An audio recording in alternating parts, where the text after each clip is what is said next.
So, nandito kami sa Binondo, obviously, para itry yung mga nagva-viral sa TikTok na mga pagkain dito sa Binondo.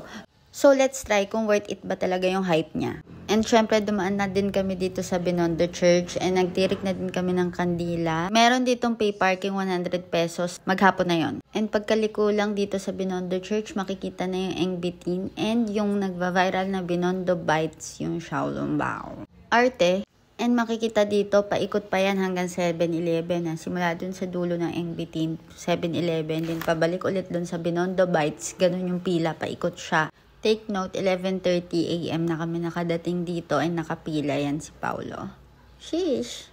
Though yung iba kasi nakikita ko mga 6 AM pa lang sila, nasa Binondo na sila. Wow! At dahil 12 na yan, gutom na kami. So nag-ice cream na lang muna kami. Buti na lang andyan si Kuya, nagtitinda ng ice cream. Ang mga batang kumakain ng dirty ice cream. Ting! Actually, uso na to sa Baguio and dito sa Binondo, ang dami na nagbebenta ng ganyan and dami na nakaganyan.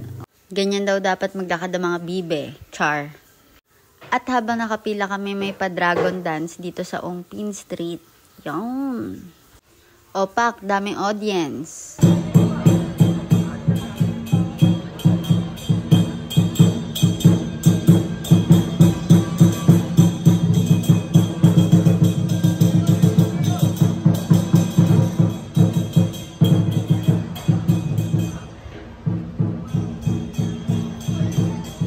Pumunta kami dito sa Binondo, hindi pa Chinese New Year. What more kung Chinese New Year, gabi na yung pila. Hindi ka na makakain.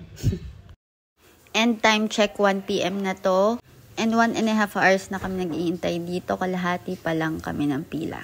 At habang nakapila ako sa Binondo Bites, nakapila naman dito si Paulo sa Chuan Key, yung Binondo's oldest fast food. Simula dun kanina, dun sa entrance, hanggang dun sa dulo, end to end sila nung Binondo Bites ng pila, hanggang dun sa 7-Eleven. Chuan Key. Ayun, pila pa. May nakatingin na, higit na vlogger yan eh.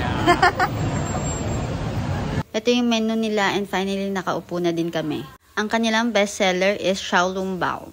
Ang favorite ni Paulo, Kikiam. Hindi mawawala sa kanilang menu ang pansit, pero hindi ko alam kung anong klaseng pansit to, pero masarap. At syempre, ang aking favorite, beef mami. Try din ni Paulo yung chow fan nila. Sakto lang daw. Ayan na, let's dig in. Kain na kami. Literal na fast food talaga kasi pagka-order namin, siguro mga 2 minutes, andyan na agad yung mga pagkain. Kaya nakakain na agad kami, wala nang usap-usap, char. Napakasarap ng beef mami, napaka-authentic niya, napakasulit. Kasi for 220 pesos, parang good for 2 na yun. Then, tinry na namin yung sa Binondo Bite, yung fried Xiaolong Bao. Sakto lang, hindi siya ganun ka-extraordinary para pilahan mo ng ganun kahaba kasi masyadong makapal yung dough. Sa amin lang naman yun. Then, pupunta kami doon sa dulo, kung saan yung mga vegetable skewers, tapos yung parang sugarcane pa, and marami pang iba. OMG, ang haba din ng pila ng Veggie Select, ewan ko. Basta yun yung vegetable skewers. Hindi na namin na-try yan kasi sobra haba ng pila nila. Tapos ito naman yung sugarcane, pakahaba din ng pila. Magkaiba yung pila dyan eh. Hindi na din namin na-try yan. Another fried Xiaolong Bao na pinipilahan din. Grabe. And dito na lang kami pumasok para malamig kasi aircon yan. And namili din kami ng mga like whole flakes, nuts, and marami pa. And to our last stop, kasi wala na talaga kami mapilahan na pagkain sa Holland. At bibili na lang kami ng mga pasalubong and all. Like hopya, tikoy, yan. Yun lang guys. See you on the next vlog. Bye!